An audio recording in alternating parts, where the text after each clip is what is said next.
A gorilla spends 6 hours every day just chewing. 6 hours. Every single day. Just to stay alive. You spend about 1 hour eating. That 5-hour gap is not a coincidence. It is the direct result of one invention. Not the wheel, not writing, not tools. Fire, specifically, cooking with fire. And it did not just change what we eat, it changed what we are. Take a raw potato. The starch inside is locked in dense cellular walls. Your digestive system can barely crack them. You extract almost nothing from raw potato. Now cook it. Heat destroys those cellular walls in seconds. The starch becomes instantly accessible. The same potato delivers roughly twice the calories when cooked. Same food, same weight. Double the energy. That is not a small improvement. That is the margin between surviving and having energy left to think. Meat works the same way. Cooking denatures proteins, making them far easier to digest. A cooked piece of meat gives you significantly more usable protein than the same piece raw. Your ancestors were not just cooking for taste. They were doubling their energy return on every meal. Your digestive system is the most metabolically expensive system in your body. It runs constantly, and it burns an enormous amount of energy just to operate. A gorilla's gut is massive. It takes up nearly a third of the animal's total body mass. It has to be that size to process raw fibrous plant matter all day. Human intestines are dramatically shorter and lighter than any comparable primate. The reason is cooking. Pre-processed food requires far less gut to handle. Shorter gut means lower operating cost. Lower operating cost means energy freed for other uses. And there is one organ in your body that is desperate for that energy. Your brain. The human brain consumes 20% of your total caloric intake, more energy per gram than any other tissue in your body. It is extraordinarily expensive to run, and even more expensive to grow. 2 million years ago, our closest ancestors had brains roughly the size of a chimpanzee's. Then something changed. Regular fire use appears in the archaeological record.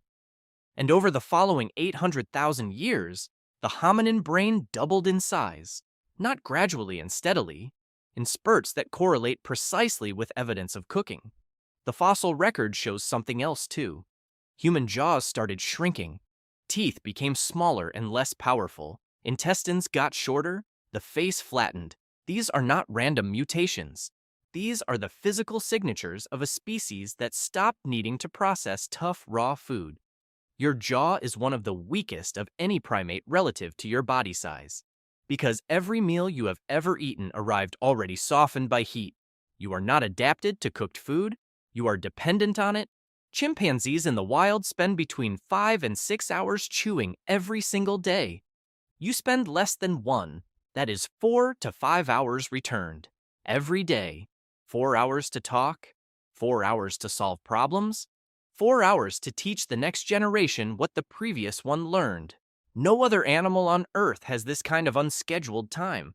We do, entirely because of cooking. But cooking did more than just free up time. It changed where humans spent that time.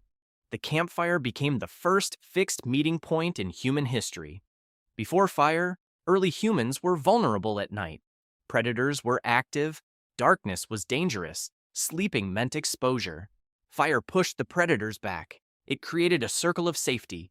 For the first time, a group of humans could sit together in the dark, fed and warm and protected.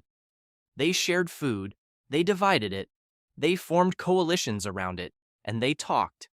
The campfire is where human language became complex, where social hierarchies formed, where stories were told across generations for the first time. Every human culture on Earth, without a single exception, organizes around communal eating. It is the one universal. The kitchen is not a modern convenience. It is a continuation of the oldest gathering place humans have ever had.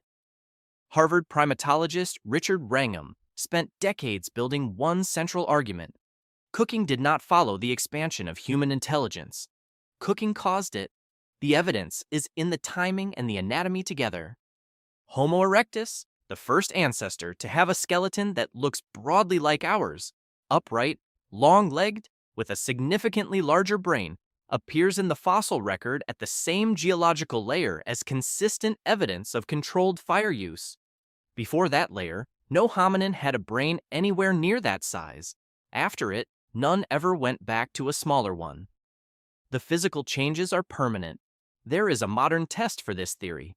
Studies of communities that eat exclusively raw food consistently produce the same result. Involuntary weight loss, not because raw food has fewer calories written on the label, but because the human body cannot extract those calories efficiently without heat. Around 50% of long-term raw food eaters stop menstruating. Fertility drops sharply. The body does not have enough surplus energy to invest in reproduction. This is what dependence looks like. You are not a raw animal that picked up a useful trick. You are a species that was physically reshaped by cooking over hundreds of thousands of years. Your brain is too metabolically expensive to run on a raw diet. Your gut is too short to compensate. Your jaw is too weak for sustained raw food processing. Remove fire from the equation, and the modern human body cannot maintain itself. We crossed that line roughly 1,000,000 years ago. There is no going back. Every meal you eat is part of a chain that started at a fire. The calories you are extracting right now were pre-processed by heat, just as they were for the ancestor who first pushed food into a flame and changed everything. The kitchen is not a room.